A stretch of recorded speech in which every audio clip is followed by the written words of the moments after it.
Tenemos que comenzar con el principio y lo básico. No se trata de una religión, se trata de una relación. No, yo no necesito congregarme, no necesito de la iglesia. Esta es mi iglesia. Mi iglesia soy yo con mi Biblia estudiando. Nadie nace siendo una isla, todos necesitamos comunidad.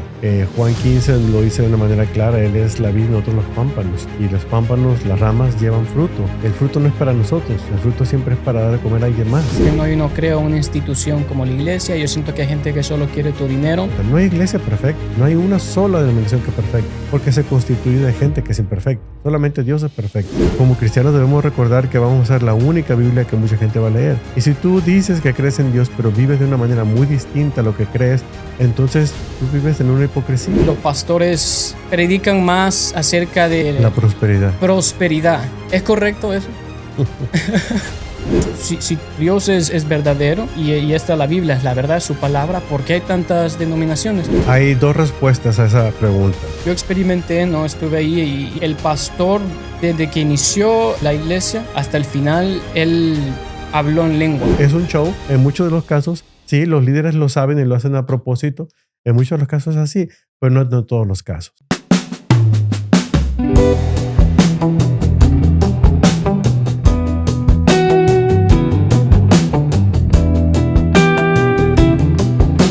¿Cómo estás? Espero que bien. Estamos aquí en un nuevo episodio con un invitado de lujo al cual me emociona mucho presentar. Así que sin más preámbulo, es mi honor presentar al pastor Carlos Zazueta.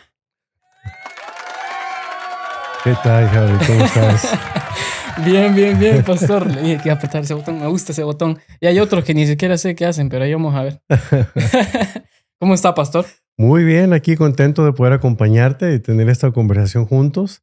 Te felicito por este proyecto y gracias por honrarme el poder estar aquí contigo y acompañarte en este primer episodio. Y voy a sentirme como si fuera tu padrino, ¿verdad? Desearte todos los éxitos del mundo y que Dios pueda usar tremendamente este canal y a través de este podcast poder llegar a personas que necesitan esa palabra de ánimo, de aliento y de información también que pueda cambiar sus vidas. Amén. No, pastor, usted ha sido una inmensa bendición en mi vida. O sea, para ponérselo así, yo no sé si estaría hoy en el seminario de Dallas si no hubiera sido usted que me hubiera mencionado el seminario. Usted me introdujo al seminario de Dallas, de hecho. No sé si recuerda, pero antes, bueno, cuando trabajaba en Stonebriar, ¿no? Teníamos esa relación, ¿no? Como de mentor y salíamos y yo le preguntaba varias cosas que de hecho hasta me sentía, no sé si debería preguntarle esto, no sé si es una pregunta un poco tonta o no, pero de todas esas charlas que teníamos, o sea, usted ha sido de inmensa bendición en mi vida y cuando empecé este proyecto, ¿no? Para la clase de podcasting, usted fue de las primeras personas que se me vino a la mente, o sea, casi así como, no, el pastor Zazueta. Si hago esto, tengo que tener al pastor Zazueta en un episodio, aunque sea, porque es increíble. Bueno, gracias nuevamente, pastor. Quiero que nos hable, bueno, para empezar un poco de usted, de su vida, de su testimonio. Entrando a más a lo... ¿Cómo es que usted llega acá? ¿No? Porque usted no es de acá, ¿no? Usted es de México. Así es. Entonces, más o menos, ¿cómo empieza todo? O sea, así brevemente, ¿en dónde nace, cómo se cría y cómo llega acá? Claro que sí, mira. Yo soy mexicano de origen, de la ciudad de Culiacán, en el estado de Sinaloa, en México, que es en el noroeste del país. Un estado un poco difícil actualmente. En los últimos años, con tanta delincuencia y el narcotráfico, el cartel de Sinaloa es muy conocido, ¿no? Entonces yo nací en esa ciudad capital, y vine a conocer del Evangelio ya a la edad de 17 años, cuando estaba asistiendo al colegio, a la universidad, en la preparatoria. Crecí en un hogar católico romano, como la mayoría de los mexicanos. Eh, Mi familia es muy, muy devota. No solamente nominalmente, pero ellos conocían mucho de las tradiciones y yo fui influenciado mucho por mi madre a caminar en esa fe religiosa.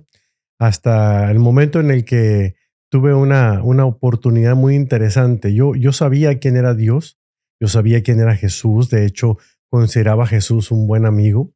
Las imágenes que lo reflejaban a él en el templo católico al que asistía me daban la confianza de acercarme a él como un amigo, hasta que tuve un encuentro muy personal con el Jesús de la Biblia, el Jesús que tal vez yo no conocía, y ahí tuve la oportunidad de aprender de un Jesús que era muy distinto al que yo había pensado, un Jesús que mostró su amor muriendo en esa cruz por mí. Conocí pues de las cosas de Dios a través de un grupo de estudio bíblico en la escuela donde yo iba, de cruzadas estudiantiles, y ellos me regalaron mi primera Biblia. Yo tenía mucha inquietud en conocer más acerca de eso. Entonces tuve la oportunidad de involucrarme en uno de sus estudios. Adelanto los años, ya en una iglesia cristiana en la que empecé a acudir, tuve la oportunidad de servir en el grupo de jóvenes y porque conocí un poquito del inglés, ya que mi carrera profesional estaba estudiando ingeniería, tenía que estudiar inglés, conocía unas cuantas palabras y cuando hubo un grupo de la ciudad de Mesquite, en Texas, que vinieron a servir nuestra iglesia, inmediatamente me pusieron a mí al frente para ser yo el traductor de ellos, el intérprete. Así es que imagínate, esa fue mi primera oportunidad de empezar a hablar con un grupo de cristianos que habían hecho un viaje de misiones y me hice amigo de varias de las parejas que iban, en particular una que ella es profesora del seminario y yo les manifesté mi inquietud, el deseo que tenía de conocer más de la Biblia, de saber cómo estudiarla, cómo compartirla y ella me empezó a hablar mucho acerca de una clase de métodos de estudio bíblico. Entonces, como ellos vinieron varias veces a trabajar con nosotros en la iglesia local, en el último de sus viajes me ofrecieron la oportunidad de venir a estudiar al seminario una clase, la clase de método de estudio bíblico con el doctor Mark Bailey y el doctor Howard Hendricks. ¿Qué edad tenía usted ahí? Yo tenía 27 años en ese 26. tiempo. Ya. Así es, ya graduado, ya trabajando a nivel profesional, desarrollándome profesionalmente en medio político, pero también trabajando como ingeniero y también dando clases en la universidad. Mi futuro estaba asegurado. Mm. En ese tiempo hubo una interrupción interesante en mi vida porque acepté la invitación a venir a prepararme en esa clase en particular de hermenéutica aquí en el seminario de Dallas. Pero algo interesante que ocurrió fue que lo que despertó en mí el deseo, en el segundo viaje que hicieron, me llevaron una caja de zapatos llena de cassette tapes. Tal vez tú no sepas qué son Sí los sé que cassette son, tapes. sí ¿Sí sé que son. sabes? Ok.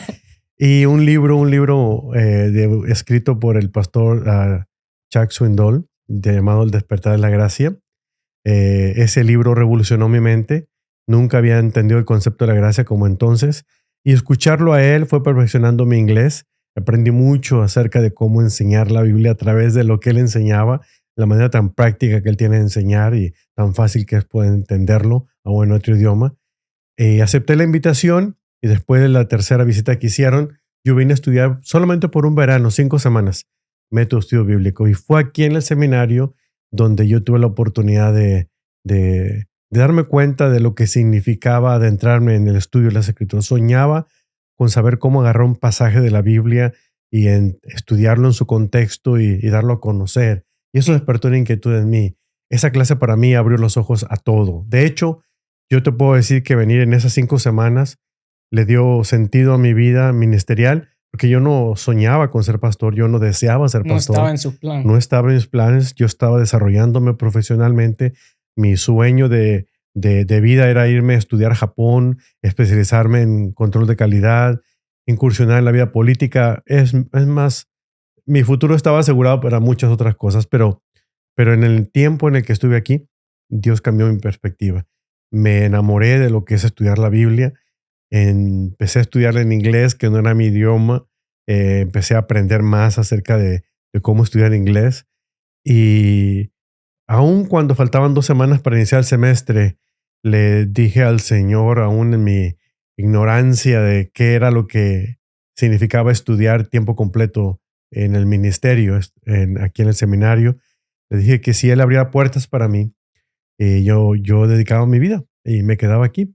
nunca me imaginé que providencialmente el Señor abría puertas para mí, faltando 2 semanas para entrar al seminario, empezar el semestre de otoño, y yo fui aceptado aquí en el Wow. seminario. Tú sabes lo difícil que es entrar al seminario. No es fácil que se den oportunidades como esta. Siempre la primera respuesta que yo recibía: no, es difícil, es imposible, tienes que durar 6 meses, un año solicitando la entrada. Para mí fueron 2 semanas.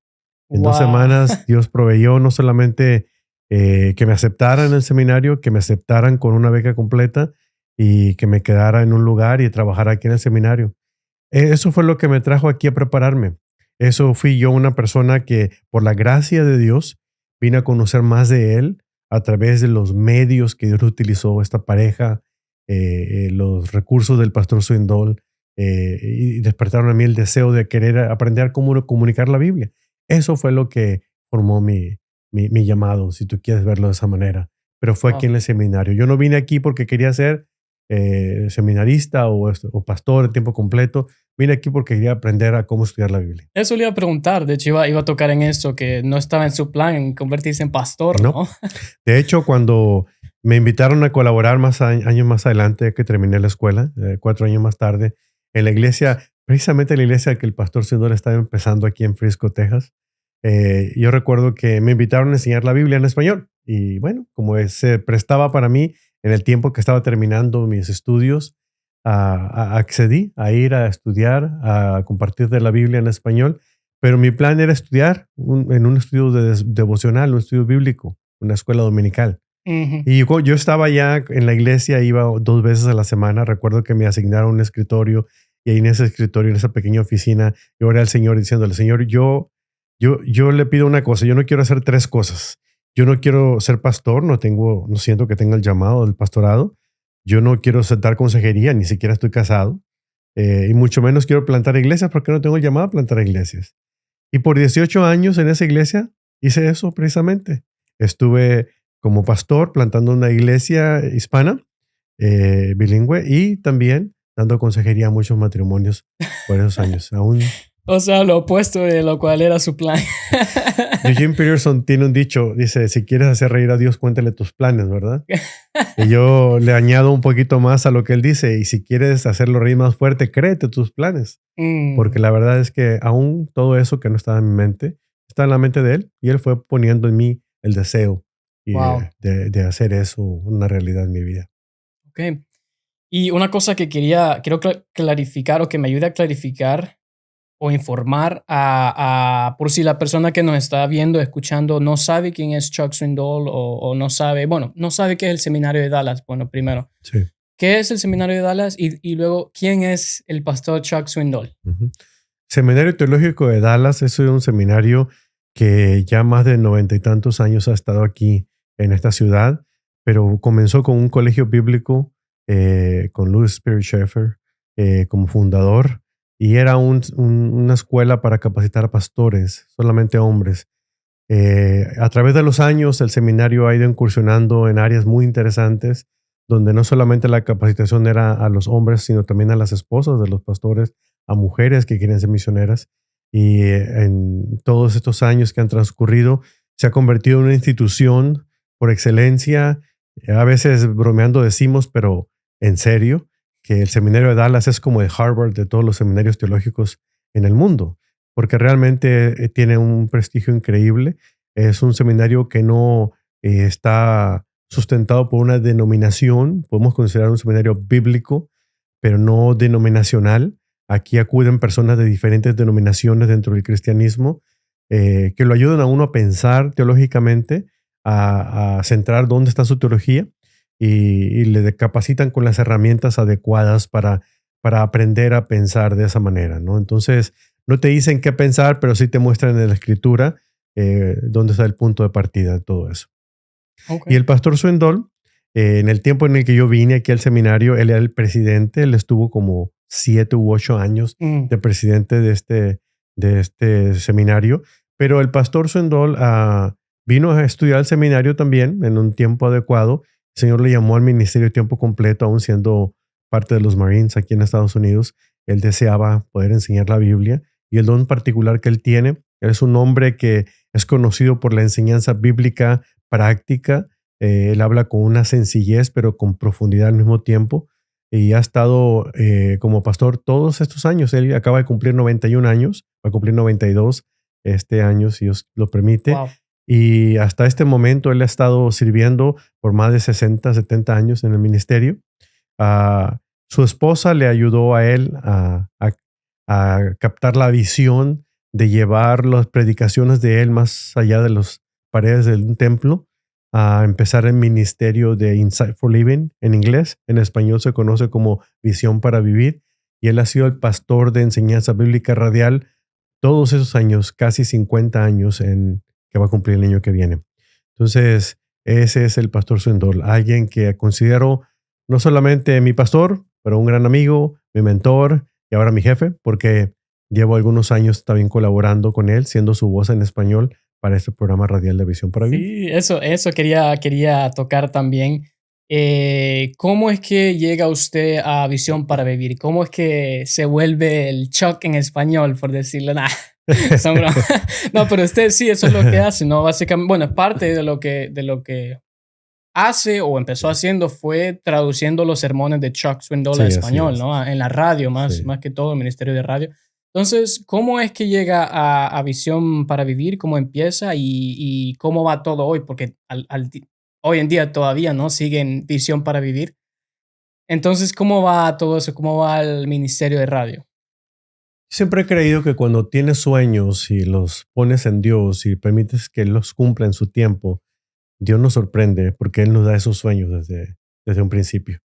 Cuando yo recibí aquellos cassette tapes que te mencionaba y los escuchaba muy a menudo porque quería aprender inglés escuchando esas predicaciones, empecé a familiarizarme mucho con su voz y su estilo de enseñar. Para mí me impactaba.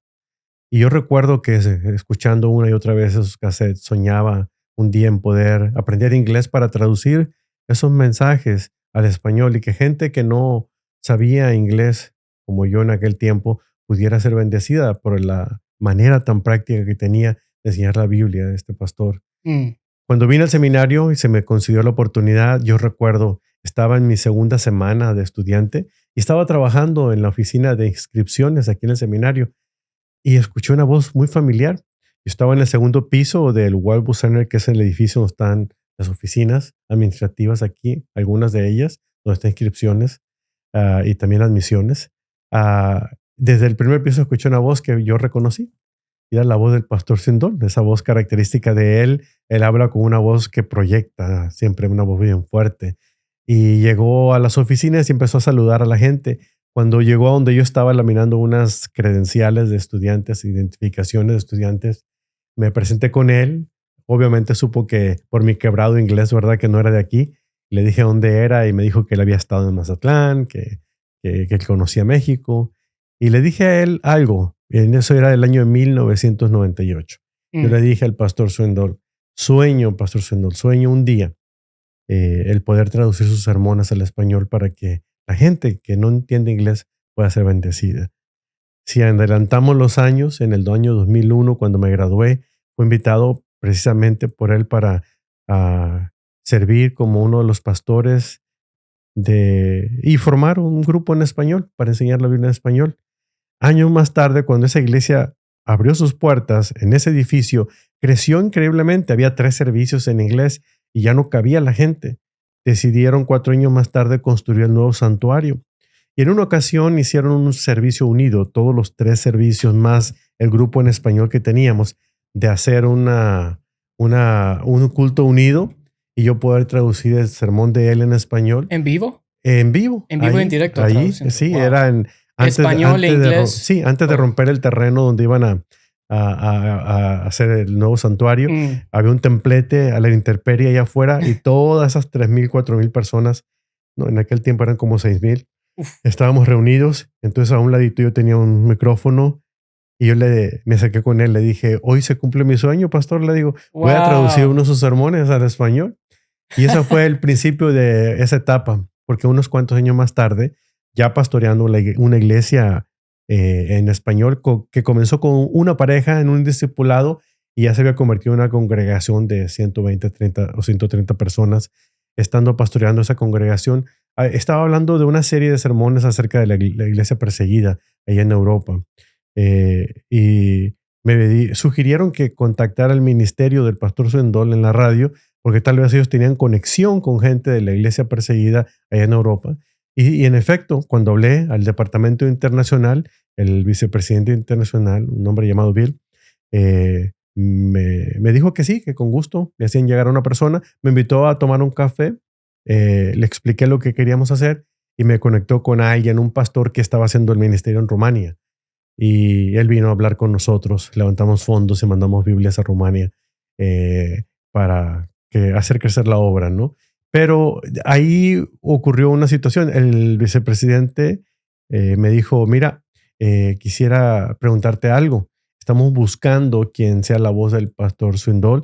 La persona que inició este ministerio lo había hecho por muchos años, pero ya no estaba con el ministerio y había hecho un ministerio independiente y tenían 5 años tratando de encontrar a la persona que iba a continuar traduciendo los sermones del pastor Swindoll al español. Y me preguntaron, si conoces a alguien que sea bilingüe, que haya estudiado en el seminario de Dallas, que esté familiarizado con la enseñanza del pastor Swindoll y que tenga un voz radial, avísanos. Y yo le dije, bueno, yo tengo los primeros 3, pero no tengo voz radial. Yo no sé si la tenga o no, pero si quieren, les puedo ayudar, estaría encantado. Usted dijo, M aquí. No necesariamente, pero más o menos. Más o menos. Así es que me invitaron. Creo que cuando lo comunicaron al pastor Swindoll, para él dijo, tiene sentido, esto es exactamente lo que estamos buscando. Un pastor de nuestra iglesia que pueda ser también el pastor radial en la voz en español. Pastor radial se le dice, ese es el término para pastores de radio. Un pastor de enseñanza radial, bíblica, comunicador radial. Wow, no sabía eso, no sé por qué. Ok. Sí, esa es mi posición. Así que en el año 2007 comencé como pastor de la voz. Oficialmente. Sí. Wow. Siendo pastor de la iglesia en español, también simultáneamente tenía esta otra oportunidad de estar grabando los sermones del pastor Swindoll y se están transmitiendo en todo lo que es América Latina y el Caribe y también España, en partes de Europa, donde se escucha en español, ahí hay programación de Visión para Vivir. Increíble. Ahora una pregunta, solo para clarificar, porque yo también personalmente, yo entiendo un poco ya mejor la distinción entre Visión para Vivir y bueno, la iglesia Stonebriar, ¿no? Pero al inicio, a mí me decían que eran casi lo mismo porque las dos fueron creadas por el pastor Chuck Swindoll, ¿no? Básicamente, ¿cómo se le dice? Fundadas. Sí. Sí. Entonces, yo quiero saber qué es Visión para Vivir, Insight for Living, cómo empezó, a qué se dedica, cuál es la misión de Visión para Vivir. La misión en particular de Insight for Living es la enseñanza bíblica práctica, es decir, están comprometidos a la excelencia en la enseñanza bíblica radial y su aplicación práctica en todo el mundo. Obviamente la visión que está en inglés se traduce al español y continuamos con lo mismo. Algo que distingue a Visión para Vivir es el estilo particular del pastor Swindoll, es enseñanza bíblica pero de una manera clara y práctica. No tratar de enseñar preceptos que la gente no entienda, sino al contrario, cómo poner la Biblia en las manos de la gente para que la gente no solamente vea y observe, sino también pueda interpretar correctamente y aplicarlo a su vida. El ministerio tiene casi 50 años, como te dije anteriormente, pero son instituciones muy separadas de la iglesia. Aun cuando compartían a la misma persona, imagínate 3 entidades. Una, la iglesia que estaba siendo fundada por el pastor Swindoll, que es Stonebriar Community Church. El programa de Insight for Living, que es un ministerio de enseñanza bíblica radial y de discipulado, ellos son los que transmiten las grabaciones que se hacen en la iglesia y acá se transmitían en todos los medios digitales, ya sea la radio convencional, los medios digitales y los recursos que están. Pero hay otra institución que casi nadie sabe, que es Charles Swindoll Incorporated. Esa es la dueña de todo el material intelectual del pastor. Las 3 son diferentes, tienen junta de directiva diferente. La iglesia no es Visión para Vivir, aun cuando Visión para Vivir se nutra de lo que la iglesia producía cuando el pastor estaba ahí. Y la organización que se encarga del material intelectual, es diferente también. Entonces, ahora que el pastor ya no está como pastor principal en la iglesia Stonebriar, él solamente es un asistente regular y hay un nuevo pastor en la iglesia, ya las dos entidades caminan paralelamente. Hay relación, pero ya no era tan estrecha como antes había. Porque imagínate, el templo, el santuario de Stonebriar era como era el lugar de grabación de los sermones del pastor y simplemente se tomaban y se mandaban a Inside for Living, que ahora en este tiempo está muy cerca la instalación de la radio. Las instalaciones en las oficinas están prácticamente en el mismo lote donde está la iglesia, aunque Ujú, sean dos instituciones por separadas. ujú. Pero así es como funciona. Hay buena relación, pero son entidades por separadas. Hay distinción. Hay distinción. Casi como que estaba describiendo la Trinidad. Lo Casi, mismo, así pero es. con distinción entre los tres. Sí. Y antes eran cuatro, porque también estaba el seminario de Dallas, donde el pastor era el presidente. Ok. Ujú. Wow. Ok, entonces ya pasando de ese tema, ya adentrándonos un poco más en el tema de la Biblia y de la iglesia, y le quisiera preguntar a usted, Pastor Zazueta, em, cuando usted se prepara para predicar, para dar un sermón, ¿cómo se ve esa preparación? ¿Cómo inicia usted? ¿Eso es algo que ya sigue, por decirlo así, una plantilla de qué es lo que tiene que hacer? Ok, este día me enfoco en leer, el otro día me enfoco en escribir, el otro día me enfoco en, no sé, en lo que... ¿Cómo es que un pastor se prepara para predicar, para la congregación, todo eso? Bueno, hay dos respuestas a esa pregunta. Te voy a hablar desde el punto de vista de mí como pastor y como estudiante de la Biblia, y luego te voy a hablar también como pastor radial, porque son dos cosas distintas. Mm, Si se trata de ser un pastor radial, mi trabajo comienza traduciendo el sermón del pastor del inglés al español.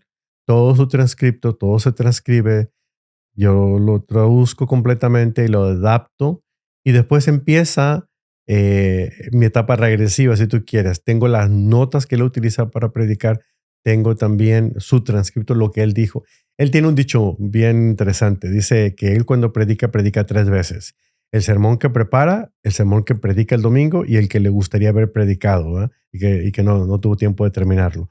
Y yo creo lo mismo también. En mi caso, yo me voy a sus notas para saber qué era lo que él quiso decir, porque es muy diferente a lo que él dijo. mm, Entonces puedo captar ahí dónde están los puntos que él quería predicar.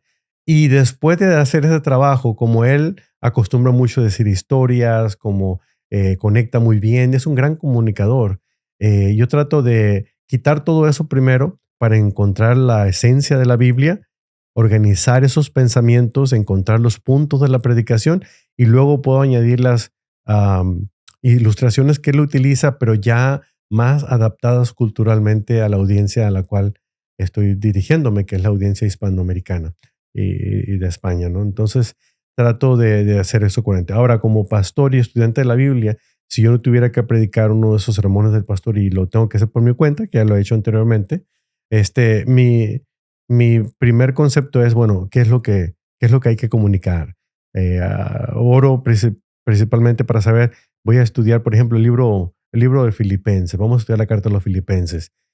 Trato de buscar la herramienta que el seminario te da, es aprender a buscar los perícopes, de qué manera tú puedes dividirlas, si son 4 capítulos, cuántos sermones vas a poder sacar de ahí y cuáles son los pasajes específicamente que van a acompañar a cada sermón. ujú. O sea, tú lo Una vas pregunta, haciendo. ¿qué Ujú. es un perícope? Mira, cuando estás estudiando predicación, tú lees la carta. La carta es una carta completa. Ujú, En nuestra Biblia vienen capítulos y versículos, ¿verdad? Está dividida de esa manera.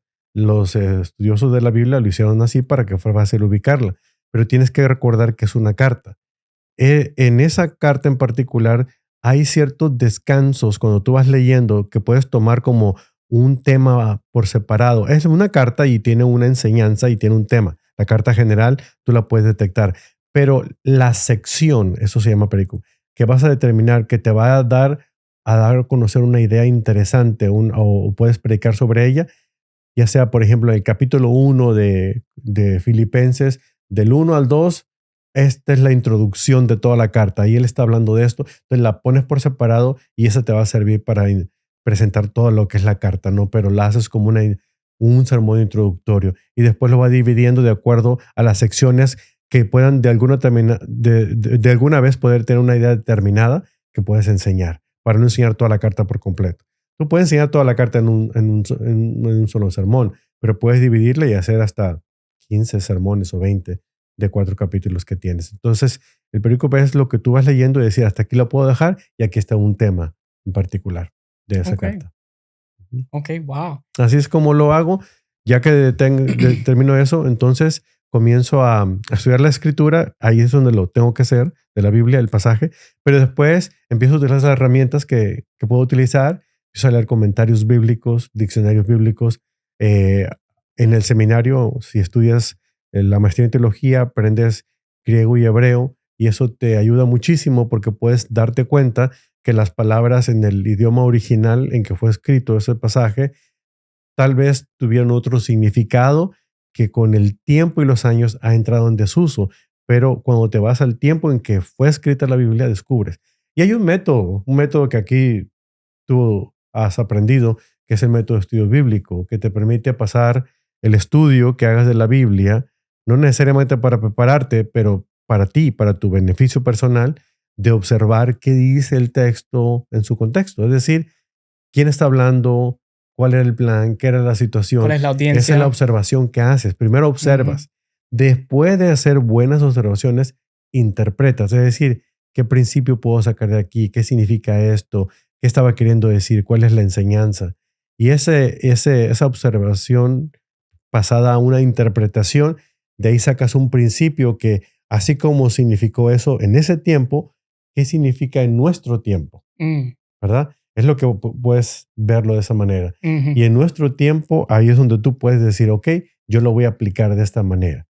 La correlación es, ese principio está en otras partes de la Biblia, entonces encuentras pasajes donde ese principio se puede validar, ¿no? La Ok. Biblia se responde a sí misma en ese sentido.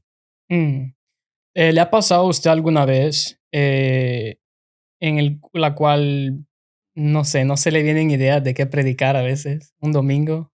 O no sé, está tratando de pensar en qué, no sé, qué compartirle a la congregación un domingo y se encuentra en un estado como de, no sé, estoy como, no sé qué predicar, ya prediqué varias cosas, no sé qué más predicar. Sí, sí, sobre todo mira cuando llegan los sermones de Navidad o los de resurrección, son los mismos pasajes que vas a utilizar casi siempre. Mm, Y imagínate, llevo predicando casi 30 años, ¿te imaginas cuántos años no he predicado los mismos pasajes?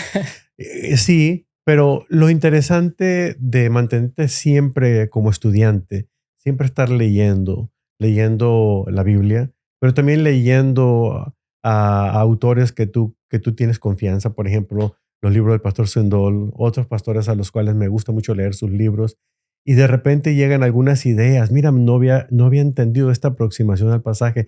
Voy a tomarlo en cuenta, la voy a anotar y cuando me toque predicar de esto, aquí tengo esto. Yo voy haciendo como si fuera mi casillero mental o en este caso en mi computadora de cosas que voy guardando ahí para cuando se dé la oportunidad de un tema. Ayuda mucho cuando la predicación expositiva es sobre un libro, porque ya está ahí. Nada más tienes que encontrar cuál es el fragmento que vas a utilizar. Entonces, a veces tal vez llegue ese pensamiento en mi mente que voy a predicar cuando me invitan a predicar fuera a otro país, donde mm, me dicen, no, predique lo que usted quiera. Digo yo, bueno, no conozco a la audiencia, no sé qué es la necesidad, pero trato de imaginarme la audiencia que yo tengo, la congregación donde yo predico. Entonces, pienso en las necesidades que ellos tienen. Yo creo que como pastor, que me gusta estar con la gente, la interacción con la gente me ayuda a a saber saber. cuáles son las necesidades, Mm, qué están pasando, cuáles son los problemas. Y siempre tengo en mente ese caso. No es que le predique a esa persona, pero el caso de esa persona de alguna otra manera me ayuda para saber cómo voy a aplicar ese pasaje de la escritura, porque sé que ahí en esa silla, ahí en esa banca, va a haber alguien que este mensaje le va a hablar, como me está mm. hablando a mí, en ese Sí. sentido. Le pregunto porque yo, bueno, desde pequeño siempre me preguntaba, wow, ¿cómo es que los pastores saben de qué predicar o cómo encarar ciertas prédicas? Yo de chiquito me imaginaba a los pastores, porque yo escuchaba no sé, le escuchaba como que si es Dios lo puso en mi corazón esta semana a predicar de esto o de aquello. Yo me imaginaba a los pastores, no sé, orando y Dios en ese momento como dándoles esa visión o hablando a su corazón para decirle, hey, predica de 1 Timoteo, o hey, predica de Moisés hoy, o hey, predica no sé, de Pedro. Entonces siempre me da como curiosidad, porque yo, o sea, yo cuando le digo a la gente que estoy en el seminario, ellos me preguntan, ¿y eso, querés ser pastor entonces? Y yo, no, yo simplemente estoy ahí, bueno, por gracia de Dios, primero que todo, pero no necesariamente cuando está en seminario es para ser pastor. Así es. Pero ya como vimos con usted, como vimos con casi todas las personas que vienen a seminarios, que sus planes cambian, o sea, dan un 360 y Dios los pone en diferentes caminos. No estoy diciendo yo que sienta que Dios me esté llamando a ser pastor, no, pero siempre me da como, no sé, como curiosidad de cómo se prepara un pastor, cómo se ve una semana de un pastor ya encarando la Biblia y luego ya para el domingo predicar, ¿no? Ten cuidado porque así empecé yo. Yo no quería ser pastor, pero mira, lo vengo haciendo. Ahora, creo que hay un elemento importante que he mencionado, pero no necesariamente como lo acabas de describir. Y no lo dije ahorita, te hablé de la preparación, pero yo creo que el aspecto fundamental de comunicar la palabra de Dios es el Espíritu Santo. Eh, en el momento que tú crees en Jesús, en ese momento el Señor te bautiza con su Espíritu. Una de las labores, uno de los trabajos del Espíritu Santo es enseñarte la verdad, conocer la verdad. Y es dejarte guiar por Él. Entre más sensible eres a su voz, más te dejas guiar por Él. Eso es lo que significa ser lleno del Espíritu Santo. Bautismo es que te pusieron de un lugar donde antes estabas al lugar donde Dios te quiere tener. De enemigo de Dios, amigo de Dios. De persona extraña a persona parte de la familia de Dios. Ocurre una sola vez cuando vienes a Cristo. Pero la llenura del Espíritu Santo es constante. Y él no es otra cosa más que dejarte llevar por Él, dejarte controlar por Él. Que seas menos tú, Javi, y que sea más el Espíritu en ti. Ahora, de eso a irte al otro extremo, a esperar que no hagas nada, sino a esperar que Dios te llene a través del Espíritu Santo, nos vamos al otro extremo. Es como aquel pastor de la iglesia que le decía a la congregación, yo no me preparo, yo no voy a un seminario, yo no estudio, yo simplemente le digo a Dios que me diga lo que quiera que diga y Él me lo dice. Como él vivía en la casa de al lado, en la casa pastoral, los ancianos dijeron, vamos a comprar una casa en el otro lado de la ciudad para que tenga más tiempo para hablar con el Espíritu Santo, porque los sermones no llegan a ningún lado. Así es que no. Yo creo que el Espíritu Santo, claro que pone todo eso, es la palabra de Dios, pero Él también está esperando que tú hagas tu parte. Tú tienes que estudiar la Biblia, tú tienes que entenderla, tú tienes que comprenderla, observar, tú tienes que hacer todo ese tipo de trabajo previo. Yo me tomo no menos de 15, 20 horas, a veces lo máximo son 20, 15, lo menos unas 12, en preparación. Yo disfruto de luchar, voy a hacer esta frase de una manera cuidadosa, con el texto porque quiero comprenderlo, quiero imaginarme las preguntas que alguien pudiera tener, o sea, me pongo en lugar de las personas y digo, si esta palabra no está tan clara para mí, tengo que explicar ese concepto para que no asumir que la gente lo sabe. En nuestro contexto hispanohablante hay muchas personas que nunca han leído la Biblia. Y de hecho, entre muchos cristianos, el domingo de la mañana es la única vez que abren la Biblia para leerla. Y yo siempre lo digo a la gente, tienes que prepararte y estar siempre listo porque tú vas a ser la única Biblia que la gente lea. Entonces, si tú no involucras tu vida en estudiar la palabra diariamente, entonces no vas a tener nunca lo suficiente que decir. Dios tiene el poder de hacer hablar a cualquier persona, claro. Él hizo hablar a un burro, de acuerdo a lo que le vemos el burro de Balaam, ¿verdad? Pero, pero yo creo que no está peleado el Señor con que nosotros nos preparemos a conocer más. Y doy gracias a Dios por haberme puesto aquí en el seminario de Dallas, que me dio herramientas. No me dijo qué tenía que decir, pero despertó en mí mucho deseo y las herramientas adecuadas para poder prepararme. Wow, fascinante.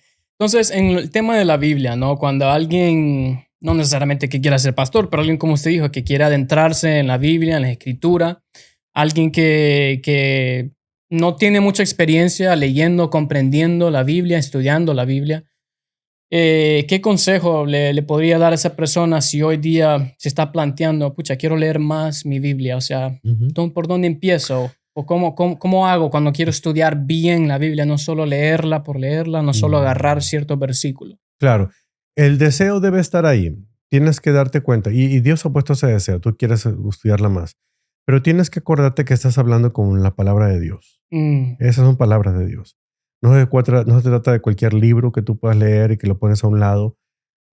No tiene nada necesariamente mágico el libro, el papel y la tinta, pero esta está inspirada. Dios la inspiró.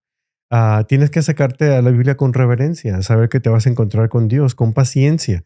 Y sigue un método. Observa qué dice el texto dentro de su contexto. El contexto del pasaje es lo que está antes y después, el libro antes y después.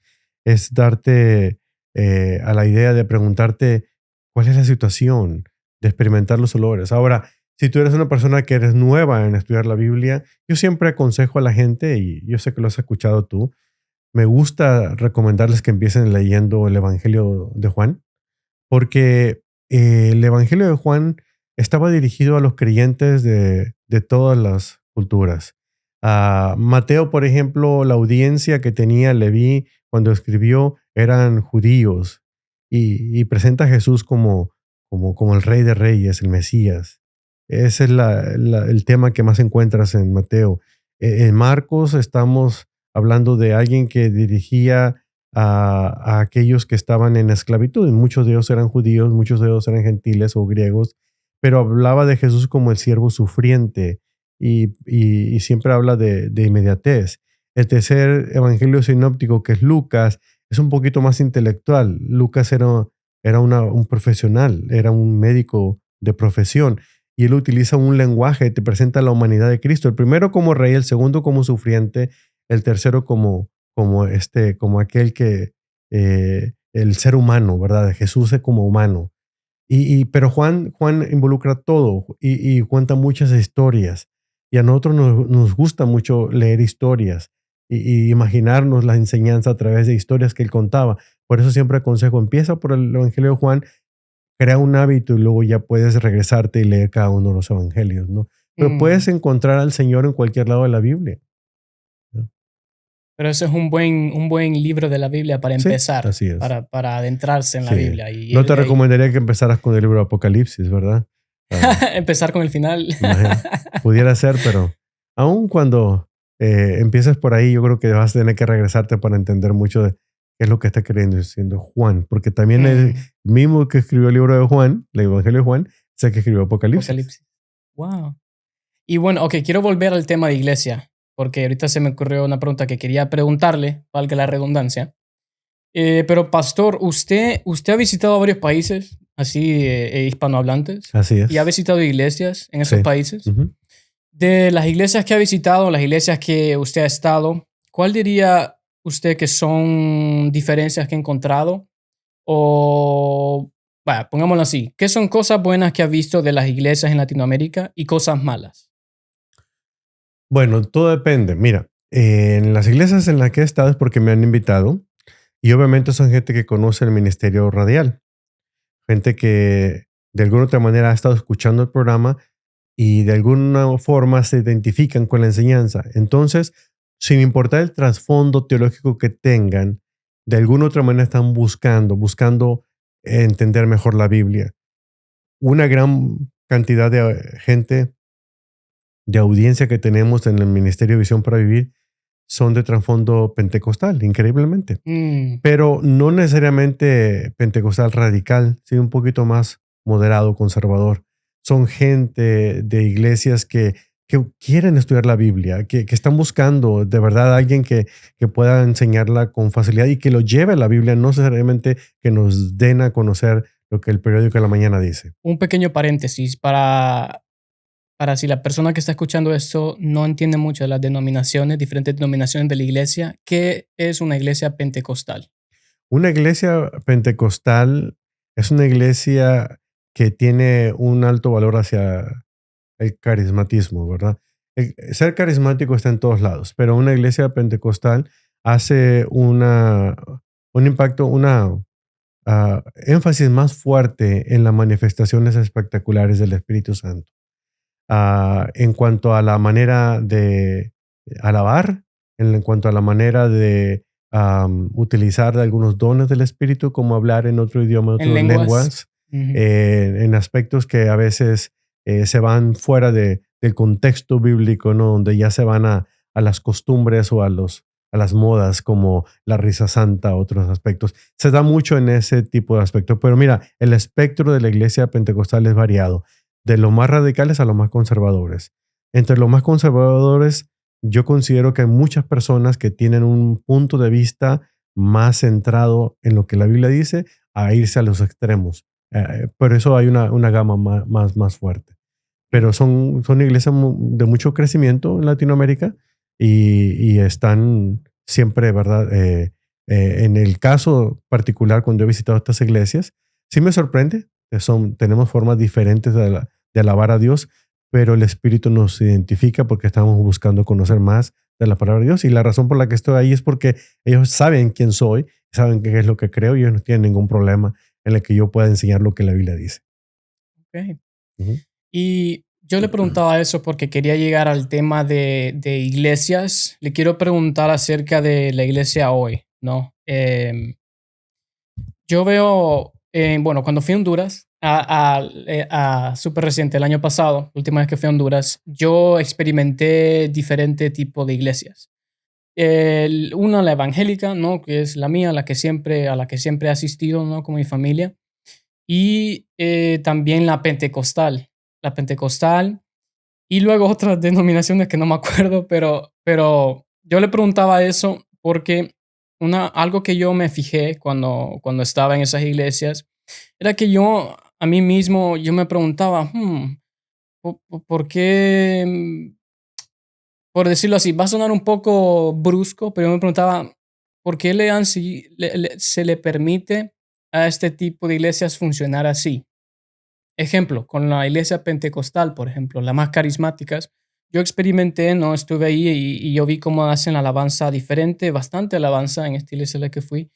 Y el pastor, desde que inició la iglesia, ¿no? Desde que inició ese domingo hasta el final, él habló en lenguas. No completamente, sino que aquí y acá, o sea, como que incluía el hablar en lenguas bastante en alabanza y a veces cuando estaba predicando ya el sermón. Entonces yo, no sé, a mí se me venían, pasajes de la Biblia, ¿no? Como San Pablo, ¿no? Que ya sabemos lo que dice acerca de hablar en lenguas, ¿no? Que si no hay un traductor presente, que el que hable en lenguas solo hable él o ella misma en privado, ¿no? Entonces, cositas así. Y otro en la iglesia más que yo ya voy, que es la que estoy más acostumbrado a, yo he notado que hay bastante, por decirlo así, los pastores predican más acerca ¿cómo se le dice? Dinero, pero no es dinero, es La prosperidad. prosperidad, prosperidad, que era un tema que yo me preguntaba bastante y tuve conversaciones con gente acerca de eso, porque para mí tiene sentido de que a gente le provoque más reacción ese tipo de prédica en cuanto a la prosperidad, más en un contexto latinoamericano, ¿no? Que, bueno, en Honduras, por ejemplo, específicamente hay bastante pobreza, se lucha bastante, ¿no? Para salir adelante. Y no sé, yo porque está en lo incorrecto, pero puede ser que iglesias ahí en Latinoamérica, la mayoría se vaya por ese lado de más de, ok, carismático, más de prosperidad, más de ruido, como para generar más reacción en la gente. No estoy diciendo que los pastores hacen eso para generar más reacción en la gente, pero eso genera bastante en la gente. O sea, es bien como, no estoy diciendo que es un show, ¿verdad?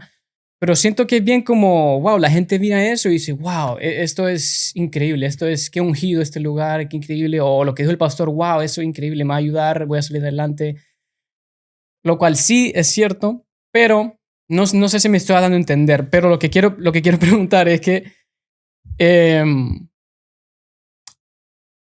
¿qué quiero preguntar? ¿Es correcto eso?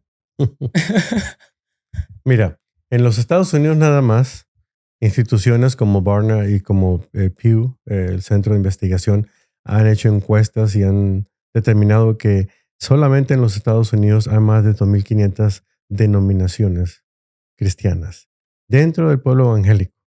Es decir, que dentro de los cristianos evangélicos en este país hay personas que hay 2.500 diferentes grupos que tratan de buscar conocer más a Dios de una manera muy particular.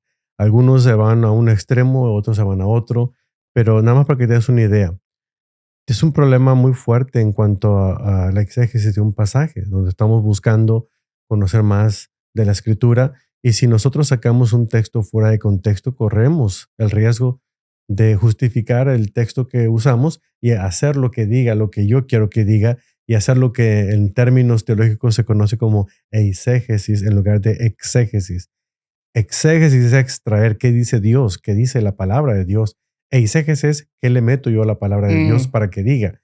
Y lo puedo figurar. Saco un texto fuera de contexto y yo puedo armar toda una forma de pensar, ¿no? Eh, yo recuerdo de niño, por ejemplo, curiosamente, había un canto infantil que nos enseñaban en la escuela dominical una vez que me tocó ir a una escuelita bíblica de vacaciones y acostumbraban a enseñar a los niños y decían la ofrenda, la ofrenda, la ofrenda de Dios. Si yo doy 1 peso, el Señor me dará 2. No sabiendo, eso no es bíblico, pero eso es teología de la prosperidad. Y en iglesias cristianas, iglesias bautistas, iglesias metodistas, un canto como eso decía, la ofrenda, la ofrenda, la ofrenda del Señor. Si doy 1 peso, el Señor me da 2. Se miraba curioso porque escuchaban a los niños cantar, pero no necesariamente. Si yo doy 1 peso, el Señor me da 2. O sea, me explico, tengo que tener cuidado a ver qué es lo que dice el texto y qué es lo que no es el texto. Ahora, tu pregunta es un poquito amplia, es difícil contestarla con una sola respuesta.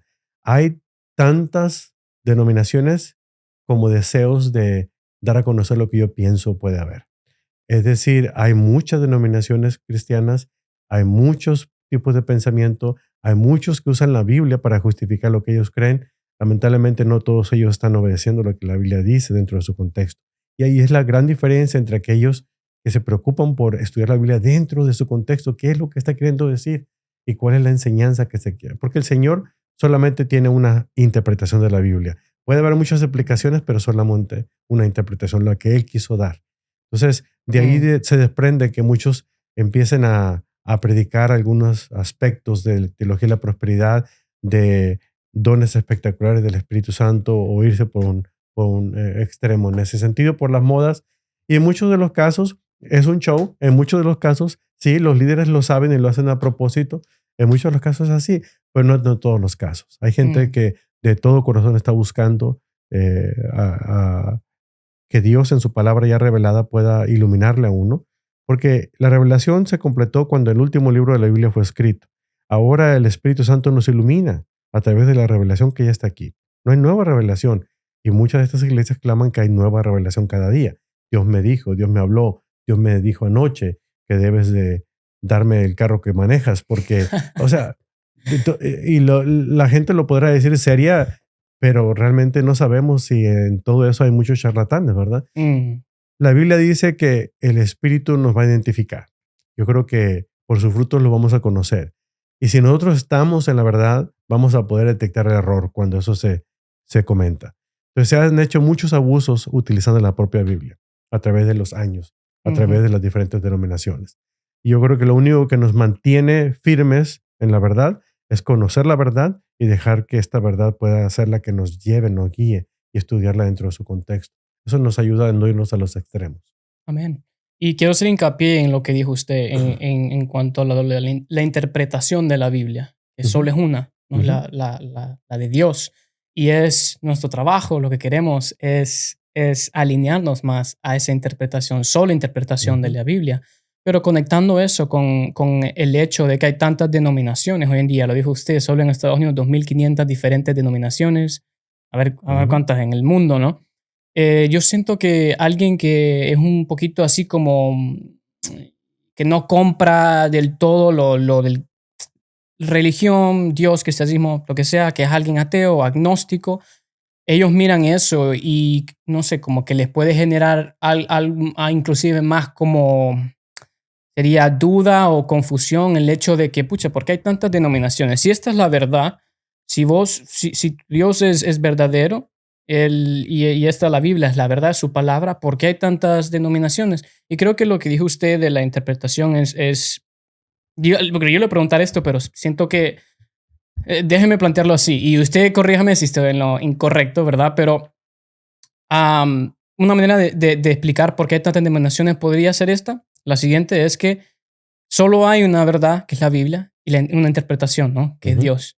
Y hay varias denominaciones porque toda la gente en esas denominaciones, honestamente, en su corazón, como dijo usted, tratan de entender mejor la Biblia, entender mejor a Dios, y a través de esos esfuerzos y ese tratar de alinear su interpretación a la de Dios, es por eso que hay tantas, como por decirlo así, no sé si ramas es el término correcto, pero denominaciones, porque hay gente que interpretó esto de la Biblia de una manera y esta otra gente interpretó esto en la Biblia de otra manera. Entonces hay dos denominaciones, porque estas dos denominaciones miran ese pasaje o ese concepto de la Biblia y lo miran un poco diferente, por ende se hace esa distinción entre denominaciones. Sí, pero aparte de eso, también tienes que ver la historia de la iglesia. La iglesia en sus inicios, la iglesia del Nuevo Testamento, cómo comenzó, cómo fue afirmándose en el siglo tercero, cuarto, cómo empezó a desviarse un poquito de los aspectos comunes, los grupos que habían surgido, los que venían del judaísmo, se convirtieron en el cristianismo, luego hubo escépticos, luego hubo esto. O sea, tienes que estudiar la historia de la iglesia y en caso más concreto, cuando tú estudias la historia de la reforma de la iglesia, la reforma protestante, ya había habido un despertar muy grande en algunas personas de conocer la verdad. La Biblia fue encadenada a un púlpito, solamente ciertas personas la interpretaban. Y una de las cosas que Martín Lutero quiso hacer es poder poner la Biblia en las manos de la gente común, que no solamente el clero fuera el único que la tuviera, pero había hombres como Zwinglio, como otros, John Huss, y que ya empezaban a predicar un evangelio. O sea, las denominaciones surgen desde ese tiempo, en la época medieval, ¿verdad? Hasta nuestros días. Pero lo que tú te estás refiriendo son algunas costumbres denominacionales de ciertos grupos que en la actualidad surgen, no necesariamente porque vengan de una herencia cultural histórica así, sino por las costumbres que ellos transmiten de generación en generación dentro de ciertas denominaciones. Es lo que hay que distinguir. Por Ok. ejemplo, los bautistas, los anabaptistas, los metodistas, todos tienen sus orígenes y datan de lo que es la forma en la cual en aquel tiempo la iglesia protestaba ante los abusos que se hacía de la fe por el clero católico romano y ortodoxo en ese tiempo, y fue una respuesta para la historia de la iglesia, nos enseña mucho acerca de eso, ¿verdad? Pero en la actualidad ya es otros extremos que vemos de costumbres, de cosas que van pasando. Hay un nuevo movimiento de un tiempo acá con el movimiento apostólico, la nueva era apostólica reformada, ¿verdad? De que ahora hay nuevos apóstoles dentro de grupos y bueno, ya estamos hablando de otras creencias y otro tipo de costumbres como eso. Entonces, am, ellos, o sea, llevan y utilizan pasajes de la escritura para llevarlas al extremo, donde están tratando de reflejar alguna especie de jerarquía dentro de su fe, de personas que tienen ciertos privilegios a diferencia de otros, ¿verdad? Entonces, son aspectos que a lo largo de la historia tú vas viendo cómo han seguido incursionando en lo que es la fe. Eh, Entonces, ¿qué le diría usted a esa persona que ve esto, ¿no? Ujú. Y dice, no, es que yo no sé entonces por dónde empezar, no sé qué denominación No, soy. yo creo que tenemos que comenzar con el principio y lo básico. Mm, No se trata de una religión, se mm. trata de una relación. Lo importante es que la persona tenga una relación personal con Dios, A con eso quería Jesucristo. llegar, a eso quería llegar. Porque la religión, toda es de hechura humana. Todo ha sido una institución creada por el hombre. ¿Verdad? Buena o mala, lo que tú quieras, sigue siendo instituciones que han sido formadas. Pero yo creo que una cosa muy importante es entender que Dios quiere relacionarse con nosotros, de que vemos en Génesis capítulo 3 cuando entró el pecado al mundo, hasta Apocalipsis 22 u otros, vemos a un Dios tratando de reconciliar lo que se había perdido, al hombre con él. Entonces, si yo quiero buscar un lugar que me enseñe en la Biblia como debe ser, eso es lo que me permite a mí estar yendo a determinado grupo. Asegurarme que ellos enseñen la verdad y que le enseñen dentro del contexto que deben enseñarla, me da la oportunidad. No hay iglesia perfecta. No hay una sola denominación que es perfecta, porque se constituye de gente que es imperfecta. Solamente Dios es perfecto. Si es que si tú dices que has encontrado la iglesia perfecta, mi recomendación es que no te unas a ella porque la vas a echar a perder. No hay iglesia perfecta, pero hay un Dios perfecto. Busca al Señor, busca tener esa relación con Él, conócelo más, acércate con personas que son serias en estudiar la Biblia y aprende con ellos, que te ayuden, que te orienten a saber cómo estudiarla. Hay grupos que son serios en enseñar la Biblia, hay iglesias que tienen una sana doctrina, únete a ellas. ¿Cómo la identificas? Porque la Biblia ocupa un lugar preponderante en ese lugar. Mm, No es el programa, no es el himnario, no es las costumbres, no es la prosperidad, es la Biblia. Está centrada en lo que es dar a conocer el pasaje de la Biblia, en su contexto y de manera muy clara en lo que Dios quiere decir. ok. Muy bueno, qué increíble. Bueno, ya moviéndonos a las últimas preguntas ya, ¿no? Para terminar. Bueno, pues todavía en el tema de la iglesia, ¿no? De la congregación en sí. Yo conozco bastante gente, pastor, que mira a la iglesia o el concepto de la iglesia y no le gusta. Les genera algo, hay algo adentro de ellos que dicen, no, yo no sé si es por alguna experiencia en el pasado o lo que han visto que ha pasado, cosas raras que han pasado en la iglesia, de que ellos dicen, no, yo no creo en una institución como la iglesia, yo siento que hay gente que solo quiere tu dinero, solo quiere que le financies, ¿no? Su estilo de vida o que aportes con tu ofrenda y te hacen, no sé, te lavan el cerebro para que vos pensés que estás ofrendando a Dios, pero realmente estás ofrendando a ellos, solo quieren tu dinero, no sé. He escuchado mucho de eso, principalmente en las iglesias de Latinoamérica. Entonces, ¿usted qué le diría a esa persona que tiene esa noción de la iglesia hoy en día?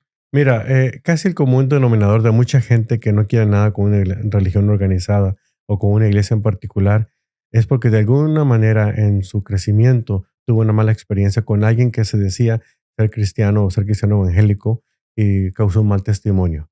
Muchos de los casos somos nosotros los representantes de Cristo los que le hacemos muy mala fama al Señor. Realmente tiene que ver con eso. La gente no quiere nada. ¿Por qué? Porque nuevamente lo que te dije en principio, como cristianos debemos recordar que vamos a ser la única Biblia que mucha gente va a leer. Y si tú dices que crees en Dios, pero vives de una manera muy distinta a lo que crees, entonces tú vives en una hipocresía. O sea, no significa que no vayas a pecar, porque el pecado está en nosotros. O sea, vamos a caer en pecado aunque no queramos, mientras estemos en este cuerpo de carne y hueso. Pero una cosa es hacerlo como un hábito y tener dos caras o vivir en dos mundos. Y lo que la gente observa es eso. Y vivimos en un tiempo, tu generación, la generación que te sigue a ti, son personas que realmente están buscando mucho el testimonio, que lo que digas coincida con lo que haces. Y es lo que tenemos que dar cuenta. Acostumbramos a ver a la gente el domingo muy santos y cantando muy hermoso, pero de lunes a sábado los vemos como diablos, ¿no? O sea, portándose de otra manera que deja mucho que decir de lo que digan, de lo que hacen, lo que creen. Entonces, debemos ser consistentes, que lo que somos el domingo en la mañana lo seamos el resto de la semana. Yo creo que eso ayuda muchísimo, el poder nosotros no solamente creer lo que la Biblia dice, pero vivir lo que la Biblia dice, nos determina a nosotros, nos da a nosotros forma ese carácter y ese testimonio delante de la gente. Cuando una persona vive de acuerdo a su fe, eso impacta, la gente lo ve, la gente lo nota y pregunta, ¿por qué eres diferente? Si saben que eres un religioso, que eres un aleluya, como le dicen a los evangélicos en Latinoamérica, de inmediatamente te hacen a un lado, porque para una persona que no va a una iglesia, todas las denominaciones, no importa dónde vengas, aun cuando sean denominaciones que le lean la Biblia, son las mismas, ya seas una secta o ya seas una denominación cristiana, para ellos es lo mismo. Mm, Entonces, ¿por qué? Porque si no eres de la fe denominacional católico romana, entonces eres de lo mismo, ¿verdad? Entonces, yo creo que tiene mucho que ver el testimonio que tú tengas, que vives lo que crees, que de alguna otra manera la gente puede ver en ti que no hay dualidad en tu forma de vivir tu fe y en eso estriba. Yo le animo a la gente a que si no quiere unirse a tal iglesia o lo que sea, la iglesia no es el problema es la gente y la gente es la iglesia. Así es que Busca a alguien que tú puedas confiar, estudia la Biblia, acepta un discipulado, conócela más y ora al Señor para que te lleve a un lugar donde se enseñe la Biblia como debe ser. Y ahí entonces empieza a crecer. Pero no busques perfección, porque siempre nosotros como seres humanos vamos a estar siempre quedándonos muy cortos en el nivel de perfección que Dios espera que otros vivamos. Siguiendo esa misma pregunta, pastor, ¿qué piensa de la persona que se dice a sí misma, no, yo no necesito congregarme, no necesito de la iglesia, yo no necesito ir a esa institución? Como dijo usted, la iglesia somos nosotros las personas, entonces yo me quedo aquí bien con mi Biblia, estudiando yo individualmente. El Dios me habla a través de yo. Esta es mi iglesia soy yo con mi Biblia estudiándola. ¿Qué Ujú. piensa usted de esas personas que dicen eso? Yo creo que una, nadie nace siendo una isla, todos necesitamos comunidad. Dios nos creó en comunidad. Cuando Él hizo al hombre, hizo también a la mujer, creó la familia. Él dice, hagamos al hombre a nuestra imagen y semejanza. Él mismo es comunidad, es un Dios trinitario, una persona, tres personas en un solo Dios. Entonces, en la mente de Él siempre ha estado la comunidad, no estar aislados. Si algo nos enseñó esta pandemia que pasamos hace algunos años, ya parece que fue ayer, ¿verdad? Pero ya pasan algunos años, es a darnos cuenta de que no hemos sido creados para vivir aislados. Nos necesitamos. Yo creo que en ningún momento en la historia eh, de nuestras vidas vimos la necesidad que teníamos de estar con otro ser humano aparte de nuestra propia familia nuclear, ¿no? Entonces, creo que es fácil poder tratar de aislarse y poner la excusa de que yo estoy bien así mientras yo y Dios, yo somos mayoría y todo lo que tú quieras, pero Dios te da lo que te da para que tú puedas ser fruto para alguien más, no para ti Mm, mismo. Juan 15 lo dice de una manera clara, Él es la vid, nosotros los pámpanos, y los pámpanos, las ramas llevan fruto. El fruto no es para nosotros, el fruto siempre es para dar a comer a alguien más. Nosotros hemos sido bendecidos para ser de bendición. El fruto del Espíritu Santo, amor, gozo, paz, paciencia, bondad, benignidad, dominio propio, ha sido para ser ejercitado con alguien más, no mm. solamente a nivel personal. ¿Me explico? Necesitamos darnos cuenta de que el Señor nos ha alcanzado y quiere usarnos como instrumento para alcanzar a alguien más. Entonces Wow, necesitamos estar juntos. wow, ¿Mm? qué bueno.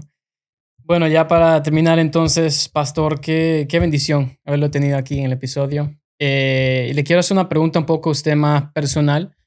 ¿Qué es algo que recientemente siente usted que Dios le ha estado, o que usted ha estado entendiendo o descubriendo, o hay algo ahorita recientemente que usted esté estudiando o que esté, como le dicen, como decimos, que le ha volado la cabeza, no sé, algo reciente que usted ha aprendido? Ujú. Muchas cosas, pero últimamente algo que me ha impactado mucho es algo en lo que estoy involucrado actualmente.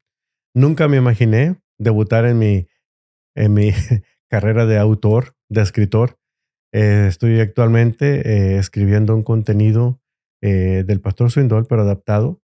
Hay un material muy específico que tiene que ver con nuestras creencias, las creencias básicas de nuestra fe y de cómo de una manera práctica, cuando hablamos de teología, cuando hablamos de aspectos profundos de la teología cristiana, a veces nos asusta. ¿Por qué? Porque hay una mala reputación. Se han escrito tantos libros de temas y términos que no conozco, que me asustan, como justificación, expiación y cosas por el estilo. Son cosas que no se acostumbran a hablar del diario. Pero una de las cosas que admiro mucho del pastor Swindoll es que tiene él una cadencia tan especial para enseñar y toma temas tan profundos como cristología, o sea, la doctrina de Cristo, la teología eh, básica de la Biblia, la doctrina del Padre, la doctrina del Espíritu Santo, el poder ponerlo de manera que la gente lo entienda y que comprenda de que es tan natural y tan del diario vivir que no debemos tener temor, sino de buscar más y conocernos con ese Dios. Entonces, he estado ahorita trabajando en esas doctrinas fundamentales de la fe para comunicarlas, para ayudar no solamente a capacitar al pastor, sino que el pastor capacita a su congregación. Ah, siendo sincero, para mí algo que me huele a la tapa de los sesos cada vez que me gusta hablar acerca de la gracia de Dios, porque la gracia me rescató. Eh, a veces como cristianos oímos enseñar acerca de la gracia, cantamos acerca de la gracia, pero como dice el pastor Swindoll, creer en la gracia es una cosa, vivirla es otra. Mm, Gracia es en forma vertical y también en forma horizontal. No existe solamente de arriba hacia abajo, de Dios a nosotros, si no existiera también de manera horizontal, de otro ser humano a otro ser humano. Es forma de cruz. Aceptamos la gracia de Dios, por lo tanto debemos otorgar gracia a los demás. Y gracia no significa pago o recompensa. Tú no me vas a tratar bien porque yo te traté bien. Tú no me vas a regalar porque yo te di un regalo primero. Gracia significa darte algo que tú no mereces. mm, Extender el perdón aunque tú no te lo merezcas. Y ahí es la parte más difícil para nosotros. wow. Estamos dispuestos a perdonar a aquellos que nos han perdonado, a aquellos que creemos que se lo merecen. Pero aquellos que no se lo merecen, o sea, sí podemos aceptar el perdón de Dios, pero somos como aquella parábola que Jesús contó de el siervo injusto, que su propio amo perdonó una deuda bien grande, impagable, y él no fue capaz de perdonar a otro siervo como él una deuda menor. O sea, Mm, él agradeció y recibió el perdón de su amo, pero no estaba dispuesto a perdonar algo insignificante. Entonces, a veces nos vemos como ese tipo de siervos malos, que no aprendemos a dar lo que recibimos de gracia y extenderla a los demás.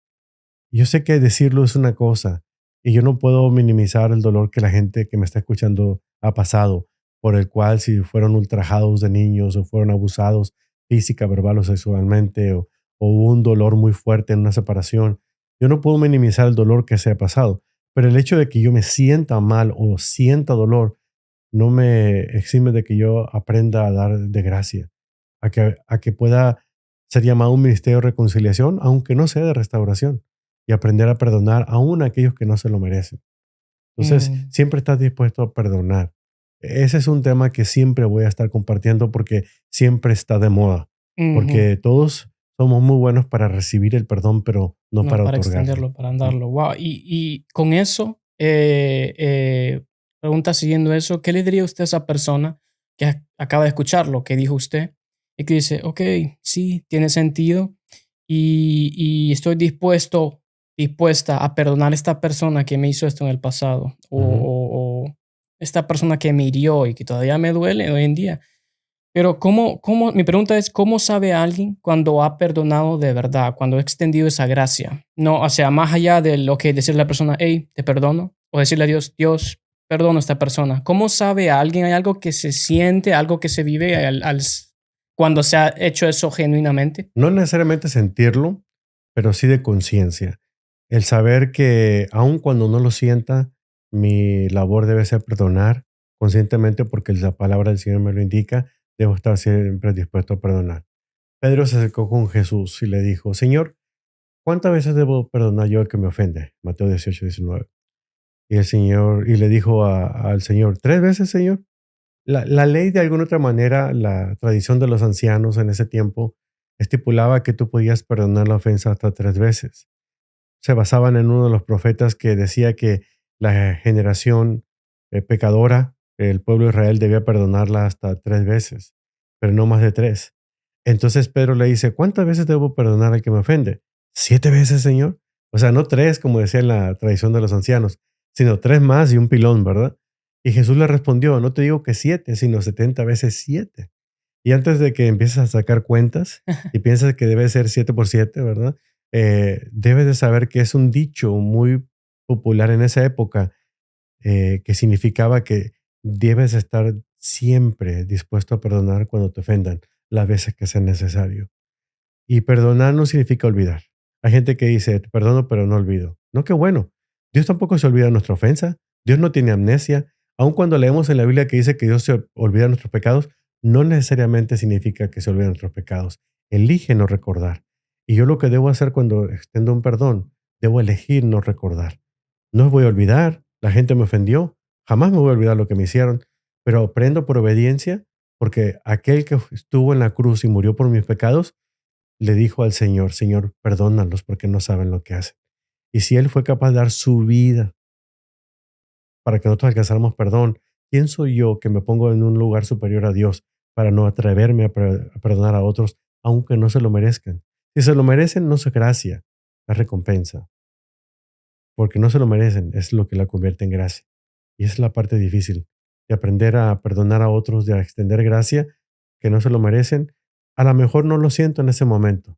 El sentimiento puede llegar después de ser obediente. Amén. Bueno, eso es todo lo que tenemos Ujú. para hoy, por hoy. Gracias nuevamente, pastor, por extender, sacar tiempo de su agenda ocupada.